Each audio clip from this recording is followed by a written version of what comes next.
انہیں شام میں اچانک تبدیلی کی پہچان کہا جا رہا ہے، لیکن HTS باغیوں کے رہنما ابو محمد الجولانی ہیں کون؟ 1982 میں سعودی عرب میں شامی والدین کے ہاں پیدا ہوئے، دمشق میں پلے بڑھے اور ان کا نام پیدائش کے وقت احمد الشرع رکھا گیا۔ 2003 میں عراق پر امریکی حملے کے بعد یہ القاعدہ میں شامل ہو گئے۔ 2011 میں نام نہاد دولت اسلامیہ کے رہنما ابو بکر البغدادی نے انہیں شام بھیجا تاکہ النصرت فرنٹ کی بنیاد رکھیں۔ یہ تنظیم خانہ جنگی کا اہم حصہ بنی، لیکن انہوں نے ISIS اور القاعدہ کے ساتھ اپنے تعلق کو چھپا کے رکھا۔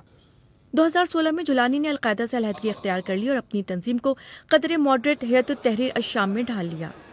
شام کے شمال مغرب میں ادلب HTS کے کنٹرول میں رہا ہے، جہاں انہوں نے تعلیم، صحت کی سہولیات اور انفراسٹرکچر بہتر بنانے کے لیے کام کیا۔ جولانی نے پھر سے اپنا حقیقی نام اپنا لیا ہے، اپنا حلیہ بھی بدل لیا ہے اور روایتی لباس کی جگہ ملٹری لباس پہننے لگے ہیں۔